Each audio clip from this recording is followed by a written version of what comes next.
Hey there, pet lovers, and welcome to Pet Street, only on CIB24.com. I'm your host, Stephanie Wuschke. Today we'll talk to you about some of your pet options when living in a small apartment.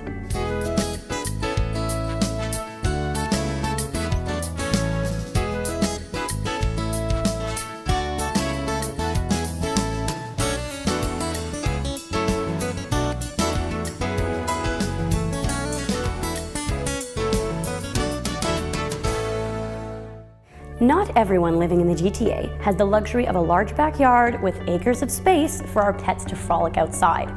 The majority of us live in 700 square foot apartments, so we have to get creative with the pets we choose to love.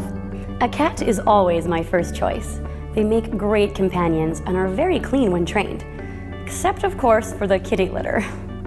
They're playful and love to curl up with you. Of course, unlike some pets, cats do tend to have some attitude. But for me, a self-dependent feline is always the best choice.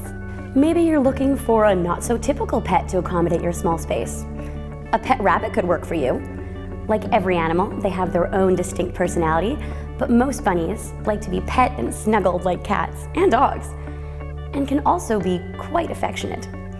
Bunnies like to be clean and groom themselves, similarly to cats, and enjoy a clean, tidy cage. Depending on how big your living space is, you could even let your bunny roam free in your apartment. When they need to do their business, they'll go back to their cage. If, of course, they're litter trained. Just make sure there aren't any loose wires hanging around, because they may chew right through them. A rabbit's diet is similar to a cat's. You can even feed them high-quality pellets from your local pet store, as well as fresh leafy greens and vegetables. Always check with your vet on any specific feeding questions. Owning a pet bird is a route some like to take. Some parakeets can even be trained to do tricks and speak. They are relatively intelligent birds. They can be very amusing and overall just nice to have. They love your attention and interacting with you, and it's nice to hear the chirping of a bird around the house.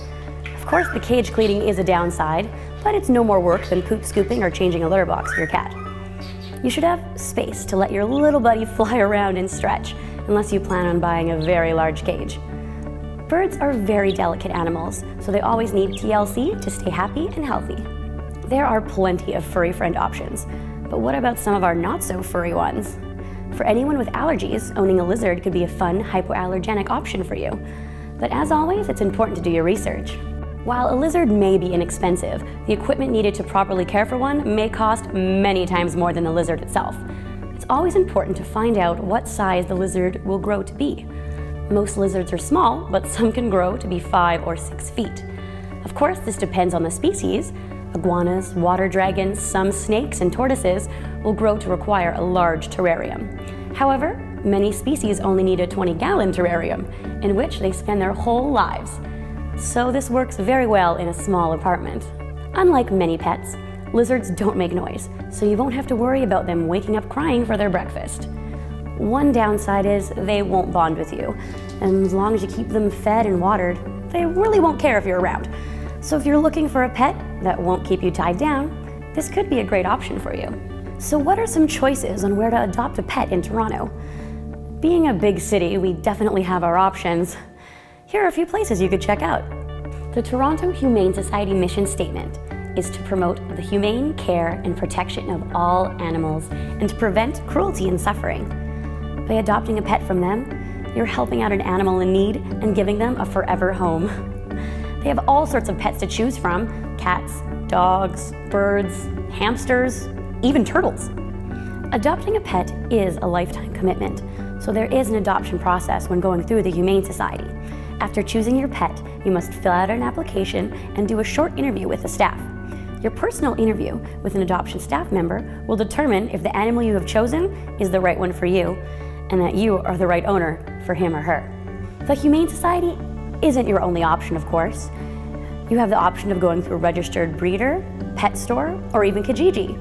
Though it is important to remember when getting a pet from a previous owner, you may not be given all of their previous medical history, and you sometimes don't know what you're getting. It's always important to find out why they're giving up their pet in the first place. There are hundreds of pet options and breeds to research.